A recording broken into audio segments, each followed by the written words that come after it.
बहुत समय पहले आशी कहोड़ और उनकी पत्नी सुजाता के घर एक बालक जन्म लेने वाला था। जब वह अभी मां के गर्भ में थे, तब उन्होंने अपने पिता के वेद पाठ में हुई गलती बता दी।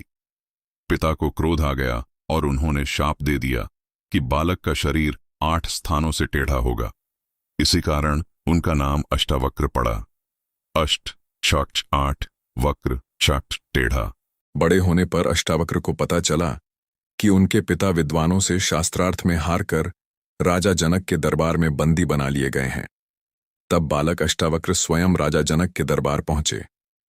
वहां उन्होंने महान विद्वान बंदी से शास्त्रार्थ किया और अपनी अद्भुत बुद्धि से उसे पराजित कर दिया। इसके बाद उनके पिता मुक्त हो गए।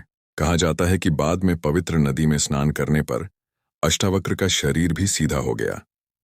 आगे चलकर उन्होंने राजा जनक को आत्मज्ञान का उपदेश दिया, जो अष्टावक्र गीता के नाम से प्रसिद्ध है। यदि आप इस भाग को आगे बढ़ाकर कहानी के रूप में सुनाना चाहते हैं तो इस तरह बता सकते हैं। राजा जनक और अष्टावक्र की कथा। अष्टावक्र ने राजा जनक के दरबार में आत्मा का ज्ञान दिया। राजा जनक ने पूछा, गुरुदेव, मनुष्य को सच्चा सुख कैसे मिलता है? अष्टावक्र ने उत्तर दिया, राजन, जब मनुष्य अपने आप को केवल शरीर नहीं बल्कि शुद्ध आत्मा समझता है, तभी उसे सच्चा सुख और शांति मिलती है। राजा जनक ने फिर पूछा, क्या धन, राज्य और परिवार से मुक्ति मिल सकती है? अष्टावक्र बोले, धन या राज्य बंधन नहीं है। बंधन तो मन की आसक्ति है। यदि मन आसक्त नहीं है तो राजा भी मुक्त है, और यदि मन आसक्त है तो साधु भी बंधन में है। यह सुनकर राजा जनक को आत्मज्ञान प्राप्त हुआ। उन्होंने समझ लिया कि सच्ची शांति बाहर नहीं बल्कि अपने भीतर है। यही उपदेश आगे चलकर अष्टावक्र गीता के रूप में प्रसिद्ध हुआ। आत्मज्ञान प्राप्त करने के बाद भी राजा जनक ने अष्टावक्र से पूछा, गुरुदेव, यदि मैं आत्मा हूं तो फिर संसार में रहते हुए अपना कर्तव्य कैसे निभाऊं? अष्टावक्र मुस्कुराए और बोले, राजन, कमल के फूल को देखो। वह पानी में रहता है लेकिन पानी उसे भिगो नहीं पाता। उसी प्रकार संसार में रहो, अपने कर्तव्य निभाओ, पर मन में मोह और अहंकार मत रखो। राजा जनक ने फिर पूछा, मन को शांत कैसे किया जाए? अष्टावक्र ने कहा, मन इच्छाओं से अशांत होता है। जब मनुष्य अपनी इच्छाओं और अहंकार को छोड़ देता है, तब उसका मन अपने आप शांत हो जाता है। इन वचनों को सुनकर राजा जनक ने अपने राज्य का संचालन पहले की तरह ही किया, लेकिन अब वे हर कार्य को ईश्वर की सेवा और लोक कल्याण समझकर करने लगे। वे न्यायप्रिय, दयालु और शांत चित्त राजा बन गए। दूर दूर से लोग उनके राज्य में ज्ञान प्राप्त करने आने लगे। राजा जनक की ख्याति चारों दिशाओं में फैल गई। अनेक ऋषि, मुनि और विद्वान उनके दरबार में आने लगे। सभी आश्चर्य करते थे कि अपार धन संपत्ति और विशाल राज्य के स्वामी होकर भी राजा जनक के मन में न अहंकार था, न लोभ और न ही किसी बात का भय। एक दिन एक ऋषि ने उनसे पूछा, राजन, आप राजमहल में रहकर भी इतने शांत कैसे रहते हैं? राजा जनक की ख्याति चारों दिशाओं में फैल गई। अनेक ऋषि, मुनि और विद्वान उनके दरबार में आने लगे। सभी आश्चर्य करते थे कि अपार धन संपत्ति और विशाल राज्य के स्वामी होकर भी राजा जनक के मन में न अहंकार था, न लोभ और न ही किसी बात का भय। एक दिन एक ऋषि ने उनसे पूछा, राजन, आप राजमहल में रहकर भी इतने शांत कैसे रहते हैं?